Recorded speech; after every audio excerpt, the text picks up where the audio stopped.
Intuition is not another dimension of perception, but just another dimension of computing.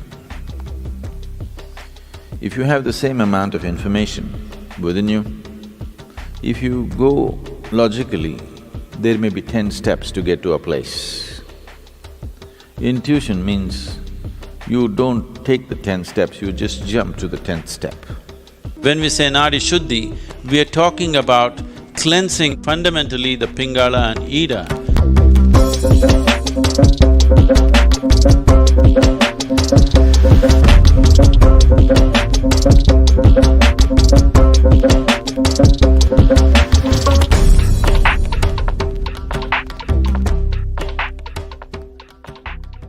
But today modern education systems, 100% stomping on the intuitive dimension, only the logical is developed. Anything intuitive is dismissed off as mumbo-jumbo. For everything you have to think through. What your grandmothers just knew, today you have to do $1 billion research to find the same thing. When you have to think through everything, and everything seems to have multiple steps, now life becomes stressful. If one wants to be successful beyond a certain point, there are some things where you should be able to jump the steps and arrive at it. Still the same information, still the same stuff. It is just that you don't have to walk through that many steps every time. This makes life very stressful because it is like you're driving your car on two wheels. The other two wheels unused and safe. I don't know for when to be used, but the two wheels that you're using will feel enormous amount of stress.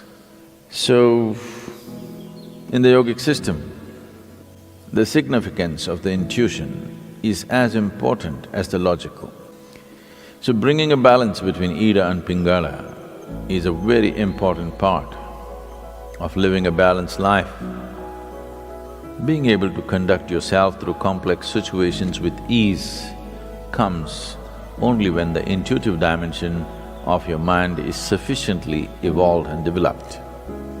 Otherwise, small things will freak you because for everything there are multiple steps. Here we'll be doing a few things to bring a balance between Ida and Pingala, to give you an experiential understanding of this.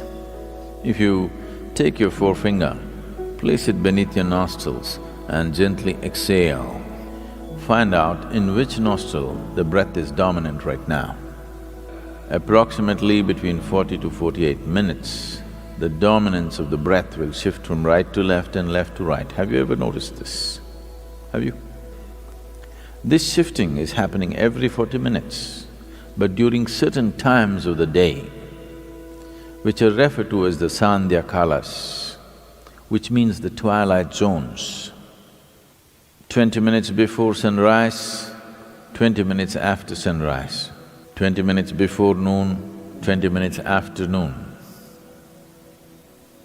20 minutes before sunset, 20 minutes after sunset, 20 minutes before midnight and 20 minutes after midnight, 40 minutes at a time, 4 times during the day.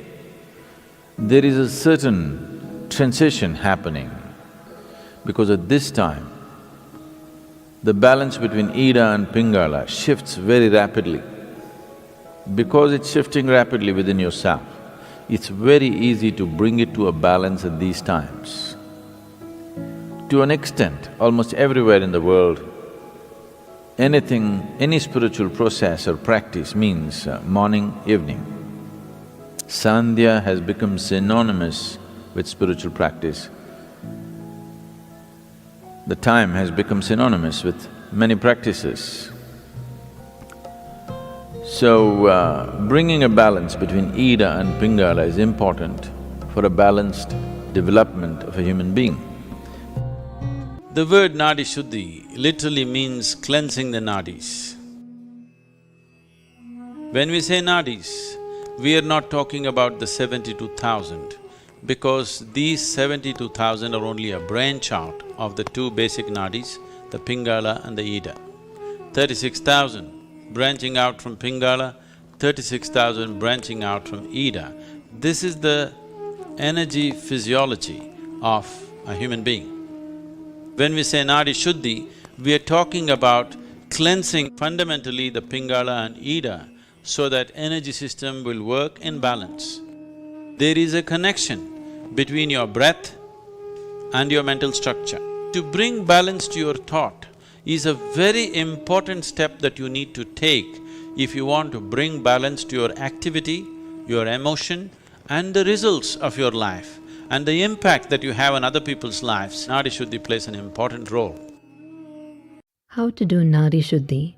She will demonstrate. Please observe. Sit in a cross-legged posture with your spine comfortably erect, eyes closed. Left hand should be loosely placed in the middle of your lap, palm facing upwards. Use only your right hand. Use your thumb and ring finger. Fold your middle and index fingers. The ring and little finger are held straight and side by side touching. Now block your right nostril with your thumb and inhale through your left nostril. After the inhalation is complete, exhale through the same. In a similar fashion, using the ring finger, block your left nostril and inhale through the right nostril. Then exhale through the same. Again, block the right and open the left, inhale and exhale. Continue like this. Be focused on your breath. So when you do this Nadi Shuddhi, what is most important is to breathe fully in and fully out, as slowly and as gently as it is possible for you. You should not make any sound when you exhale or inhale. So for this to happen, you just need to remember one basic point so that Nadi Shuddhi happens by itself. You will always switch after every exhalation. So that means whichever nostril you inhale through, the same nostril you exhale through. You do Nadi Shuddhi for a minimum of 4 minutes.